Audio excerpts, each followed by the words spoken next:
샬롬. 오늘 하루 주님의 채워주시는 평강이 충만하시기를 바랍니다. 오늘은 역대하 27장 1절로 9절의 말씀으로 요담의 통치라는 주제로 서로 말씀을 나눕니다. 우시야 시대에는 유다는 강력한 나라로 부상을 했습니다. 26장 15절에 기록되어 있죠. 우시야는 통치 전반기에 스가랴 선지자를 통해서 하나님의 법도를 배웠고 그 배운 대로 하나님 앞에서 정직하게 유다를 통치했기 때문에 하나님께서는 유다를 강한 나라로 세워주셨습니다. 그러나 통치 말기에 이르자 우시야는 유다의 강성함이 절대적인 왕권의 통치를 보장하는 것으로 착각하고 오해를 하고 말았습니다. 그 한 예로 그는 성전에서 제사장만이 할 수 있는 분향을 직접 시행하려고 하다가 하나님의 징계를 받아 문둥병에 걸리고 말았습니다. 그리고는 살아있는 동안 별궁에서 거하다가 죽고 말았다고 우리는 이미 말씀을 나누었습니다. 다시 우리는 본문 1절로 2절을 한번 읽어봅니다. 요담이 위에 나아갈 때의 나이 25세라 예루살렘에서 16년을 치리하니라. 그 모친의 이름은 여루사라 사독의 딸이더라. 요담이 그 부친 우시야의 모든 행위대로 여호와 보시기에 정직히 행하였으나 여호와 이전에는 들어가지 아니하였고 백성은 오히려 사악한 행동을 행하였더라. 우시야가 문둥병으로 더 이상 왕권을 수행하지 못하게 되자 그 아들 요담이 왕위를 계승하게 됩니다. 그리고 요담은 우시야와 공동 통치자로서 유다를 다스리게 되죠. 요담은 부친 우시야가 성전에서 당한 일을 잘 알고 있었기 때문에 의도적으로 하나님을 거역하려는 시도는 하지 않았습니다. 그렇습니다. 신앙은 결코 개인적이어서는 안 되는 겁니다. 요담의 신앙은 지나치게 개인적이었다고 생각을 합니다. 그래서 자신은 하나님 앞에 정직히 행하였으나 백성들이 타락에 대해서는 아무런 영향력을 미치지도 못하였던 것입니다. 이 말씀을 우리가 우리 신앙생활에 대입을 해서 한번 우리가 곰곰이 살펴보면은 나는 신앙생활을 잘한다고 생각을 합니다. 새벽 기도도 잘 나갑니다. 수요 예배도 잘 드립니다. 찬양도 잘합니다. 기도도 잘합니다. 주일 오전 오후 예배 잘 드립니다. 금요 철학 가서 부르짖습니다. 구역 예배도 잘 참석을 합니다. 그런데요, 그런 사람이 자기 가족은 한 명도 복음화시키지 못합니다. 남편도 교회 안 나가고 자녀 셋도 다 교회 안 나갑니다. 그 집안에서 자기만 믿음이 좋은 겁니다. 이것은 자기 개인적인 신앙이죠. 이래서는 안 된다는 겁니다. 요담이 바로 그러지 않았습니까? 자신은 하나님 앞에서 정직히 행하였지만 백성들이 타락하는 것에 대해서는 아무런 영향력을 행사하지 못했던 것입니다. 오늘날도 우리는 내가 내 가정의 신앙의 리더라고 생각을 한다면 내 가족들의 목숨 걸고 내 가족들이 타락하지 않도록 하나님을 알아가도록 최선을 다해야만 하는 것입니다. 그렇습니다. 아무리 자신이 선할지라도 다른 사람이 도덕함과 신앙적 타락을 일깨워주지 못한다면 그것은 바른 신앙인이라고 할 수가 없는 것이죠. 그저 자기 개인적인 신앙관이라 할 수 있습니다.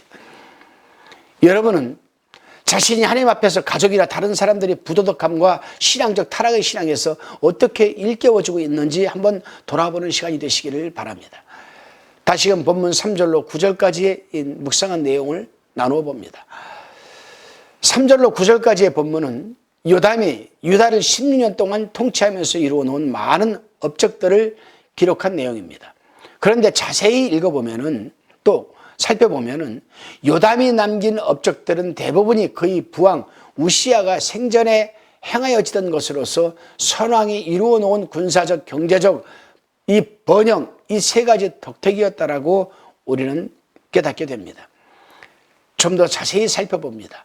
첫째로 본문 3절 4절에 보게 되면은 건축 사업에 대하여 요담은 하나님의 성전 윗문을 수리하고 또 오벨성을 많이 증축하였다라고 기록하고 있습니다. 그런데 그가 여호와의 전 윗문을 수리한 것은 부왕 우시야의 사업을 계속 이어서 추진한 것뿐이었습니다.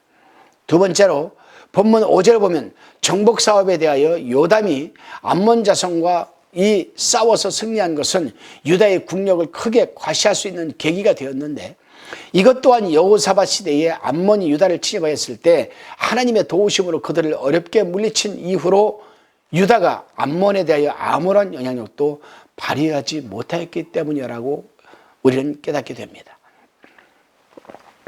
그리고 이와 더불어 우시아에 의해서 서쪽으로만 확장되는 유다의 영토가 이제는 동쪽에까지 미치게 되었기 때문입니다. 그런데 이렇게 요담이 승리할 수 있었던 것은 바로 그가 하나님 앞에서 정도를 행하였기 때문이었습니다. 그 결과 요담은 재산이나 국력면에서 크게 강해졌는데, 여기서 우리는 하나님 앞에서 정도를 행하고자 하는 자들에게 부어주시는 하나님의 복이 어떠한지를 발견하게 됩니다. 그렇습니다, 여러분. 우리는 요담의 건축 사업을 통해서 교회의 부흥의 원리를 찾을 수가 있습니다.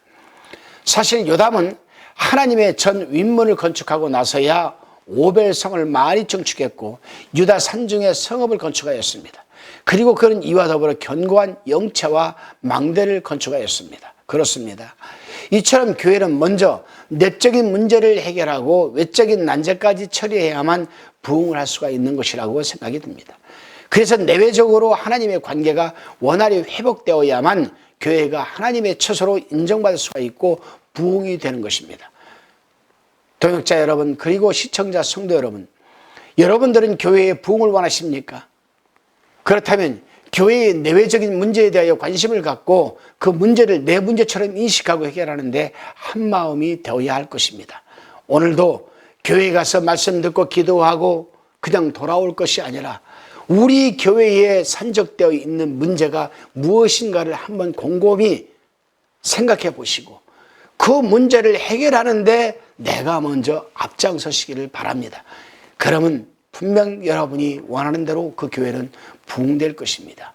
여러분의 가정도 마찬가지입니다. 기도하시겠습니다. 주님, 제가 섬기는 교회와 또 내가 안고 있는 가정이 진정으로 선행한 가정과 부흥된 교회가 되기를 원합니다. 그러나 제 개인적인 신앙만 앞세웠지 모두의 공동체적인 신앙엔 관심을 갖지 못하였음을 이 시간 회개합니다. 이제부터라도 내 가정, 제가 섬기는 교회의 부흥을 위해서 제 개인적인 신앙만 앞세울 것이 아니라 내 가정이 안고 있고 우리 교회가 안고 있는 내외적인 문제들에 대하여 진정성 있는 관심을 갖고 그 문제들을 해결하는데 모두의 한마음이 되게 하여 주셔서 내 가정과 섬기는 교회가 부흥되는데 일조하게 도와주옵소서. 예수님의 이름으로 간절히 기도드리옵나이다. 아멘.